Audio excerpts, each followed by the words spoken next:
Please be seated.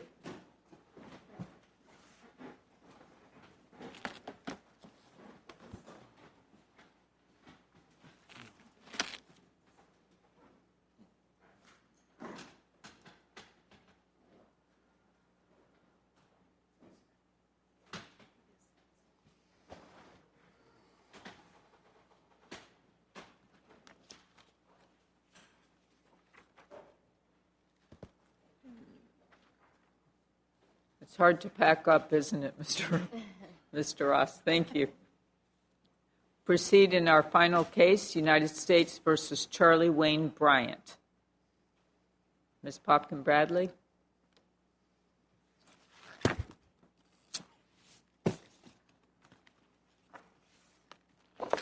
Good afternoon, judges. Of course, my name is Cindy Popkin-Bradley, and I represent Charlie Bryant, the appellant. His case is from the Western District of North Carolina, out of Charlotte. I am from the Eastern District of North Carolina on the panel there, and this is my first argument before this court. Mr. Bryant is a man without a country. He's a man without rights. And he's mentally ill, and he's trying to get some help. He goes to the first hospital. He doesn't get any medicine. He takes Depakote. He leaves there. He next calls the suicide hotline. He can't get any help there. And so he goes, but they tell him, go back to a hospital. So he goes to another hospital. He's admitted. He talks to a doctor. He thinks he's going to get the 2,000 milligrams of Depakote that he needs twice a day, or 1,000, excuse me. But instead of that happening, a nurse discharges him about a half an hour later and tells him to get off the hospital grounds. At that point, you know, here's a man who knows he has bipolar disorder and some other mental health issues. He needs medicine. He doesn't have anywhere to get it.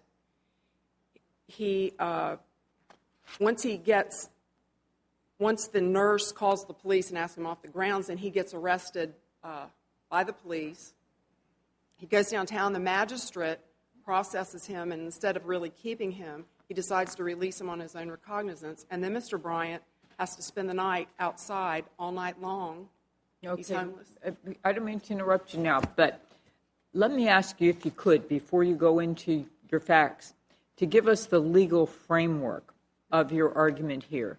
Are you saying that the trial court abused its discretion in not allowing him to withdraw his plea, that the court erred in any respect with regard to failing to make a competency determination?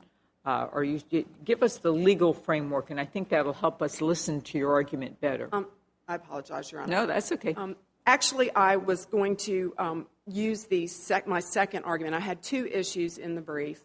The one was the withdrawal of the guilty plea. I don't concede that, but I really wanted to focus, unless the court wants to talk about the motion to withdraw, I don't want to concede that, but I wanted to rely on my brief, and I really wanted to talk about the guideline sentencing issue with respect to the aggravated assault. Because I think there I can be most effective, and I think in all reality, because this man has been in the system now for 2.5 years and he's gotten a 130-month sentence, he comes back and he's able to start all over. He's got another, big problem. So you're going to focus on the sentencing argument here? Yes. That seems to be the strongest thing you've got here. Yes. And so what I see here is what was the charge he pled guilty to? He pled guilty to intimidating the indictment, forcible assault, resist, oppose, impede, intimidate, interfere with a government official, And it does say inflicting bodily injury, 18 U.S.C. Section 111A1 and B. And it says nothing about a dangerous weapon. No. But the PSR, what I'm having some interest in, it's interesting to me, if you look at the PSR, it looks like to me that's what it starts with. Is a whole different charge with the dangerous weapon one. That's not what he pled guilty to. Right, and that's what I think is the problem with Judge Cogburn's sentence here. When you start looking at, when the sentencing starts, Judge Cogburn immediately says, wow, this is a lot of time for a busted lip. And he's trying to tell the U.S. attorney that, you know, what do we have here? And he says, you know, I've seen cases like this before in, I guess before he was a district court judge. He said where the law enforcement starts up with an individual who has issues and, you know, then they turn around and charge them with assault on a government official when it's really a restraint or an impeding. And so what happens, I think, is that, well, there are a number of things, and I'm trying to whack through this so that I won't complicate this for you. Well, you seem to indicate that the guideline 2A 2.4 is what the judge should have used instead of 2A 2.2. Yes, that's correct. And it all centers around this weapon and the issue of whether it was being used. Right. And Judge Cogburn never discussed, the weapon was really not a part of the sentencing hearing until the very end.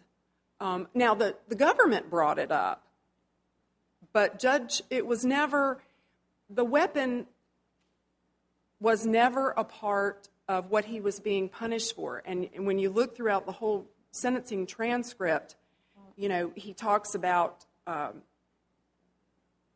mean, they got into some sort of fracas that did not... Didn't he tell somebody that he was trying to get the gun so he could... He did, but you know what, that was later on. He said, I was trying to grab his Glock but couldn't get it out. My intentions were to kill him because he was beating me. And isn't the court entitled to consider all the relevant conduct in sentencing pursuant to guidelines 1B1.3 and also 2A2.4, which Yes, provides a cross-reference? Yes, Your Honor. But if you look at how this came about and how Judge Cogburn conducted the sentencing hearing, this thing about the Glock never came up until after he had already been through this whole night of trying to go to the hospital, going through getting arrested down at the Social Security Administration. This is later on after his arrest when the man he's tired, he's exhausted, he's mentally ill. And even Judge Cogburn says in the appendix at pages 177 through 174, he tells the U.S. attorney, you know, this is what he says. He didn't bring a weapon in. He didn't bring in a firearm. He didn't bring in a knife. It started out as a shoulder thing with a push. So Judge Cogburn considered all of that in his sentencing? He did. He considered all of that, and he said none of that, the gun was not a part of it. And he says there was a lot of swinging, and there was shooting off of his mouth, and he talked about President Clinton and President Obama during that debrief where he said, I would have shot him if I'd have gotten the Glock. And Judge Cogburn is saying, this is what mentally ill people do. Okay, but the sentencing guideline talks about involving a dangerous weapon, does it not? Assaults that involve a dangerous weapon with intent to inflict bodily injury. What does the word involve mean? This is the guidelines notes. Right. Aggravated assault. Aggravated assault. That's exactly right, Your Honor. Right. I mean, isn't that sort of the crux of what we've got to decide here? What is involvement with a dangerous weapon for purposes of application of this guideline section? Well, what I would say... Why aren't the defendant's statements enough to make this involving a weapon? And it also, not to interrupt you, but it goes on to talks about serious bodily injury, and I also point out here that I believe that this is, if it's bodily injury, it's not serious bodily injury. But he said he intended to kill him. Well, that was later after. I do realize what he said, Your Honor, but he's a mentally ill man who has been through this whole extraordinary experience, and he's frustrated, and it doesn't go with the facts of what There's happened. no question this is a square peg in a round hole case. I mean, it's tragic. It's really terrible. I agree with you with that. The thought of this person being incarcerated for as long as he is. But we've got to analyze the sentencing. The gun, he says that he had his hand on the holster. All the credible testimony at sentencing, or the testimony by anyone throughout the transcript, the gun was never, he never had any possession of the gun. He never had control of the gun. I believe when he went for the gun, that's when one of the fellows came in, and another worker, and pulled the asp out and gave it to Siegel to beat him with the asp, or the baton, whatever you call it. And I know there was one of the SSA workers said something like, well, if he doesn't calm down or start behaving, maybe you should use your firearm. But what I would say to the court is that there isn't any evidence that he actually had the gun or possession of the gun or was going to use the gun during. There is evidence that he was going to use the gun. He said he was, if he could get a hold of it. And does the court really need to wait for him to get a hold of the gun to apply a guideline that says if the assault involved a dangerous weapon with intent to cause bodily injury? I just don't think that he did not have the gun.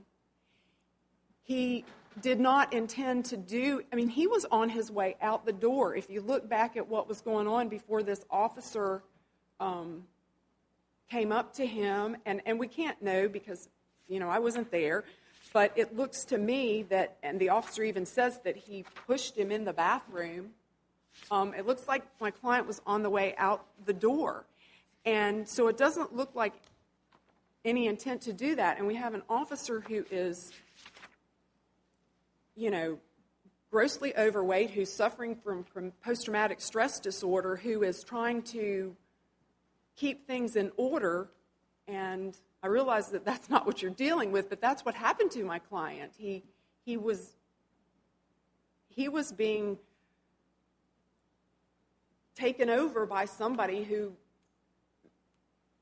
probably is, maybe he's equally ill as him, because he says, this Officer Siegel says in here, it caused my post-traumatic stress to come back, and I felt like I was in war with him, and I was protecting the people. And I don't think that Judge Cogburn found that there was a gun. He specifically says here that he didn't consider the gun in pages 173 through 175, and he's telling the U.S. attorney, I'm not going to give him a lifetime sentence when nobody was shot at, stabbed, or, and then he goes on to say, I don't know what would have happened with regard to the firearm as if he would have gotten it. So to me, it's clear that the court found that there was no gun involved in this. There was no gun used. Isn't that really? No gun used, but my client didn't possess the gun. He touched it. He didn't get it. He says he touched the holster or top of the holster. Excuse me. I guess there are some things that we don't know, and we don't know, I guess, the gun's on the back and it's in a holster, what you have to do to get it out of a holster, whether it's even, there's not even any evidence whether it was even loaded. Sure, you can take a gun and you can strike somebody in the head with it and hurt them that way, and it can be a dangerous weapon. But a lot of times service, this is not in the record, but I'm just saying from the worldview that service police officers or contract workers or he wasn't an actual full-time employee with the Social Security Administration there. They have their clip somewhere else so that someone doesn't grab their gun and start shooting.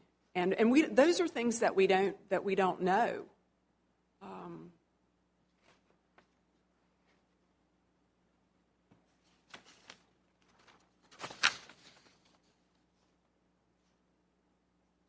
I go back to that. I don't think.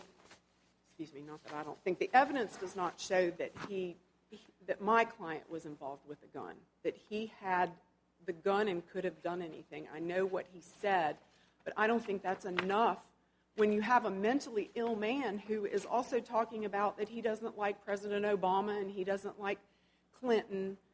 And, he was angry. He didn't get his checks and he wanted his medicine and he was screaming at him, what does it take, an act of Congress to get some medicine around here?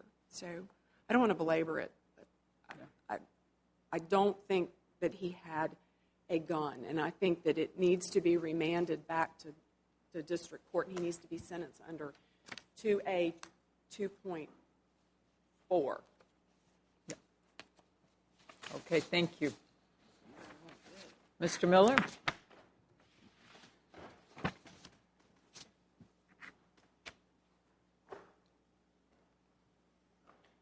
May it please the Court, William Miller on behalf of the United States. The district court acted within its discretion when it denied the defendant's motion to withdraw his guilty plea and did not commit procedural error at sentencing. And for those reasons, this court should affirm the judgment of the district court.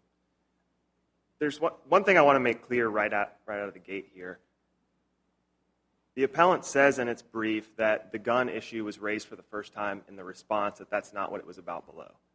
That assertion is directly contradicted by the record. I would refer the court to page 223, which is the defendant's objections to the pre-sentence report.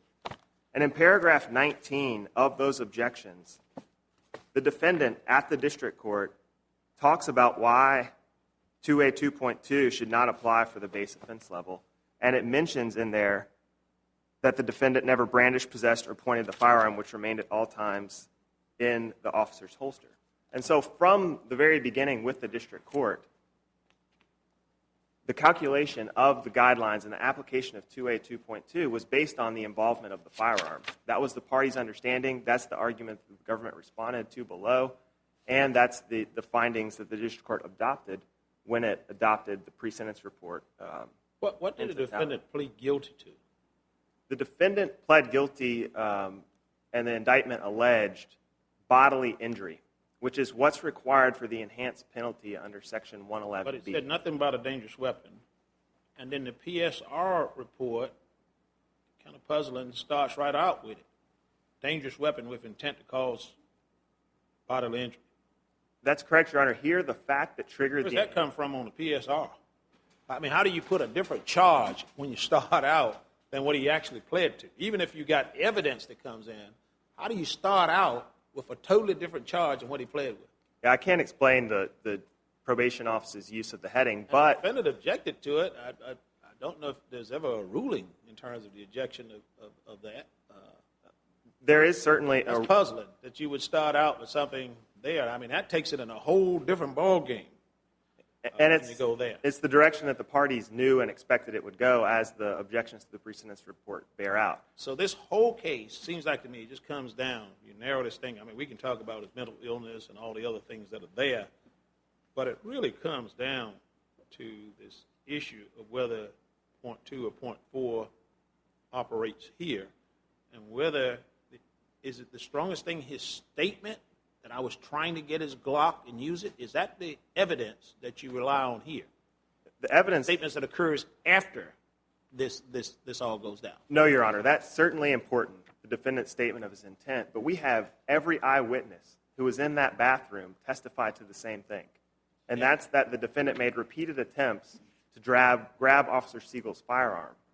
There were 2 SSA employees in the bathroom there, and they both testified consistently that there was their distinct impression that in this scuffle, they saw the defendant go for that firearm. And Officer Siegel says that the defendant worked his way up the holster and actually had his hand on the end of the gun.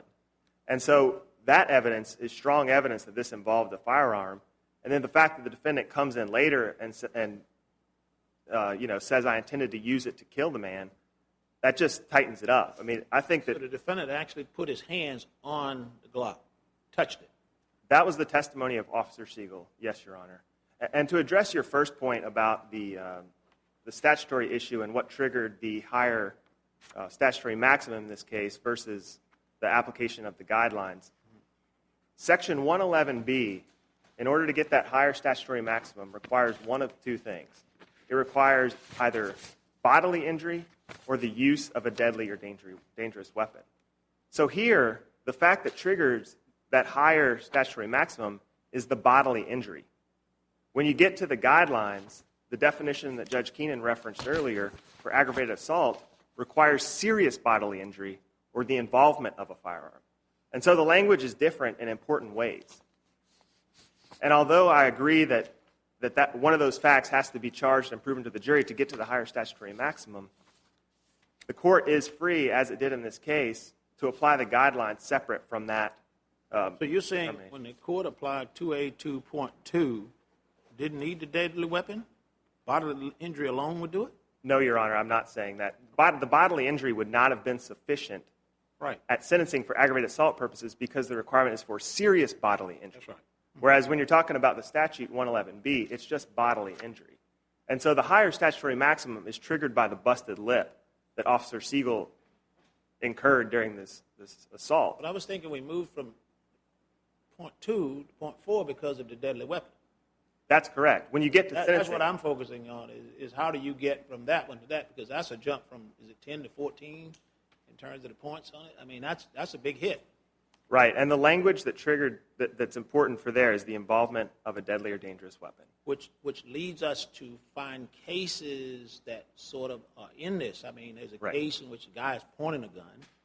There's a case where the gun is in his pocket. And he's trying to get to the gun in his own pocket.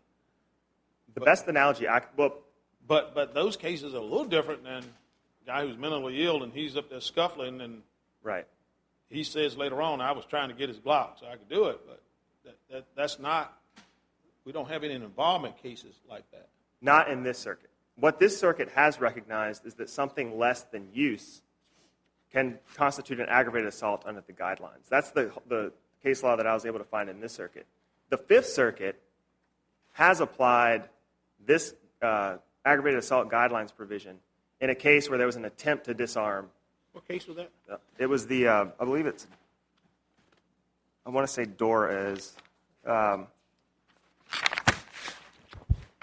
It's cited in our... Drones case? Drones, yes, sir. Is that unpublished? That's an unpublished Fifth Circuit case. I haven't found any countervailing authorities. That's a Fifth Circuit unpublished case? And that's the only case I could find that was factually analogous, Your Honor. So the case law, the lay of the land... We don't even like citing our own unpublished stuff. I recognize that, Your Honor. And this is a unique factual circumstance. I think we won't do that one. What else you got other than the Fifth Circuit unpublished case?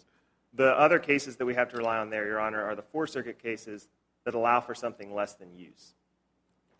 Which are? And those cases actually arise under 3A1.2, but that incorporates this aggravated assault definition. Those cases, and again, I should have probably brought my brief up here, but they're cited in the prior paragraph. You talking about the Hampton case? Hampton case, which again, that's in a slightly different context. That's under 3A1.2. But he was trying to get the gun from his own pocket. The defendant Nat was trying to get his own gun out of his own pocket. That's a whole different ballgame. He has control over that gun. Right, that's right, Your Honor. And we don't really have a case that fits this. That's correct, Your Honor. This factual scenario has not been presented in this circuit. But what this circuit has said is that something less than use... What's such as? Such as the cases that you were just referring to. They're trying to retrieve your own. That was the one where he's got it in his own pocket. So he would have possessed it but not used it. Yeah, he's got it right there in his own pocket. I mean, he doesn't need it. He's not controlling this gun. The officer has this gun. This gun is over here. It's there. And all you got his later statement that says, I was trying to get his Glock to use it, but when it's going on, he never gets his gun. I mean, he doesn't have any ability to do anything with it. It's just two different sections of the sentencing guide. Doesn't mean he doesn't get a sentence. It's just that it may treat that if you got a gun, you pointed it at someone, that's surely involvement. And here the district court didn't make it made strange kind of statements in here. It seems like the district court said something to the effect that there was not a gun, that the gun wasn't involved. Didn't he use that language? Or He did I did, just Your Honor, pull that and- out? It says, with no weapon involved by the defendant. And that He is, said that. that's correct. He did say that. And when considered in context, that's right after he just adopted the findings of the pre-sentence report. And what he also says repeatedly throughout that sentencing was that the defendant didn't bring the gun or didn't have the gun when he walked in. And so in light of the district court's findings and the entire rest of this case and sentencing hearing, the only interpretation that makes sense of that language is what the court said later on, which is that the defendant did not bring the gun in with him. And so I recognize, Your Honor, that, taken in isolation, that would appear to support the appellant's position. But when considered in the context it just looks like the trial judge is trying to figure this thing out. He knows what he's dealing with, and yet he's got this PSR that starts out with deadly weapon right at the beginning of this thing, and then he's got all the statements and all, and yet he's trying to nuance this thing because he says, I'm looking at a busted lip, a guy who's mentally ill, who's in there trying to get his medication, which, by the way, I'm not sure how this all works, but it seems kind of circular when someone who's mentally ill and he can't get his medication, and he's trying to get the medication so he won't do the sort of things he's doing, I assume, but he won't give him his medication, so by not giving his medication, he does those things. And there seems to be something wrong with that, doesn't the it? court certainly considered the defendant's mental health in its sentencing. At one point, the court actually said this would be a high end of the guideline sentence, but for the defendant's mental health. And so the mental health was certainly taken into consideration. This arrived from some military-type service? There was some indication he had served in the military? He was honorably discharged. And with the bipolar disorder and all goes, and he's trying to get his medication. They sent him away. He knows he needs this medication, and without this medication, this sounds like it's the realm of kind of conduct that can result if you don't have the medication. And when he doesn't get it, he does just what he was trying to avoid to do. It's, and that's where it seems like the trial judge is trying to figure this thing out, because he's saying that's a long sentence for someone with a busted lip, after all this goes on. I mean, certainly he should get some sentence, but it just seems maybe that 0.4 fits. And just to respond to your argument's points here, is the court carefully considered the mental health history. Right out of the gate, his questions were about that. He admitted in the sentencing transcript, the court said, I'm skeptical of these types of cases. But after he heard witness after witness testify to the defendant's actions in attempting to disarm that Social Security Administration officer, the court said, although I was initially skeptical, I'm persuaded by the government. And the district court then sentenced him to the middle of the guidelines, right? That's correct, Judge Not Thacker. the bottom. That's correct. And so, and the court made clear for the record that the mental health factored into its sentence, and that but for that issue, it actually would have been at the high ends of the sentence. And just turning back to the 2A 2.2 issue, in the absence of controlling authority on the issue from this court, or I should say in the absence of the court having addressed this precise issue, we're stuck with the plain language of the guidelines. And in this case, the guideline state involved a firearm. The guidelines drafters know how to use words like use, brandish, and possess. They use the word involve. And so while the aggravated assault guideline can cover, a range of different types of assaults, this assault is within, properly applies the 2A 2.2 guideline because it involved a firearm. And that was based on the testimony of eyewitnesses. This wasn't a case, Your Honor, where the court just blindly adopted the pre-sentence report. The government essentially had to try its case in this case and put on eyewitnesses from the Social Security Administration office who all testified consistently that the defendant made repeated efforts to disarm Officer Siegel. And then we have the defendant's statement after the fact clarifying exactly what his intention was. The Fifth Circuit has a case that is published, I think, the Hooker case. And in that case, the court says the logical conclusion is that this point 4 is meant to apply to possessions of weapons and verbal threats, while point 2 is meant to apply to something more. I'm not familiar with that case, Your Honor. I know the guidelines speak in terms of merely trying to threaten versus a threatened use. And so I think I disagree with that at least the Fifth Circuit's view on this. At least in terms of how it's set up, point 4 is meant to apply to possessions of weapons and verbal threats, while point 2 is meant to apply to something more. And I believe we have that something more in this case, Your Honor. Well, in that case, the Hooker case, the defendant pointed a loaded gun at the victim's head while kicking him and trying to kill him. And again, I'm a little unprepared because I'm not familiar with that case, Your Honor. It wasn't cited in the appellant's brief. But we do have that something more here, Your Honor. This was not, the cross-examination tried to portray this as just a scuffle where hands were flying everywhere. That's not what the testimony bore out. All of the eyewitnesses had the distinct impression that the defendant was attempting to grab that firearm and had his hand on the top of the gun at one point, was Officer Siegel's testimony. And after the fact, certainly it was after the fact, but the defendant clarified exactly what his intentions were, which was to use that gun to kill Officer Siegel. And so in this case, we would have that something more that perhaps the Fifth Circuit is speaking about in that case. But again, Your Honor, I'm just not familiar with the case Okay, thank you. to fully respond to that question beyond what I've said. And I'll just turn briefly to the motion to withdraw if Your Honors don't have any additional questions about the guidelines issue. In this case, the lack of the competency hearing does not render the plea unknowing or involuntary. All of the evidence at the trial, the magistrate judge and district court's observation of the defendant showed him to be competent, and the report conclusively determined that he was competent. After receiving that report, the defendant pled guilty, and he and his attorney both affirmed that he understood the proceedings. Under those circumstances, there's no requirement for a hearing, and the plea is knowing and voluntary. So for those reasons, unless Your Honors have any further questions, the government asks that the court affirm the judgment of the district court. Okay, thank you, Mr. Miller. Rebuttal, please.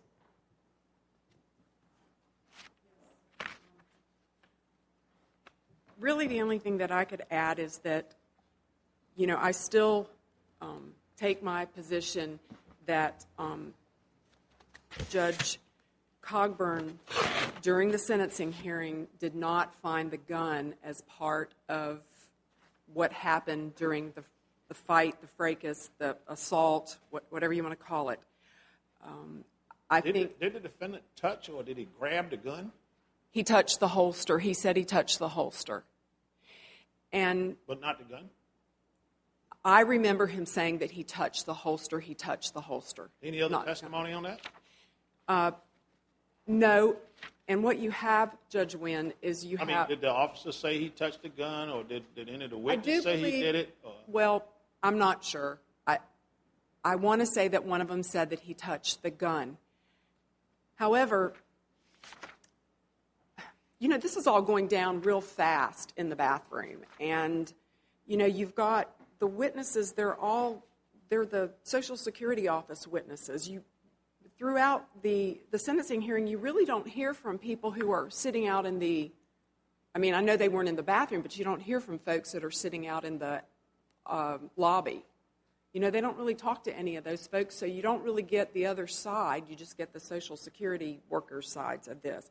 And I would just say, with respect to this, is that, I think that this Assistant U.S. Attorney, has done a great job arguing about this gun in the pre-sentence report, but pre-sentence reports are in every one of our cases, and the judges, they might adopt them, but it doesn't mean that they sentence someone based on every single thing that is in that report. And I would say that he did not sentence him for that gun. It's in Judge Cogburn's own words. And, I think what happened is that he relied on that pre-sentence report, and he got the wrong guideline. He relied that they were under the right guideline. And, it's just, I think justice requires... that's why y'all are here, to look at what happened there and to remand it back, to vacate it and remand it back, and to, this man's almost ready for credit for time served. It's not a serious injury. and a gun was not involved. And no, I don't have a case because everything I looked at was unpublished or from somewhere else, and I was scared to come here with unpublished. Remand it and send it back and direct the district court to impose the other guideline, or to clarify what guideline the court was imposing? To have him sentenced under 2A2.4. So that he would be, where he is in the guidelines, it would be like 33 to 41 months, and he's probably done that. He's been in since December of 2011. Thank you. All right, thank you very much. We'll ask the clerk to adjourn court, and then we'll come down to greet the parties.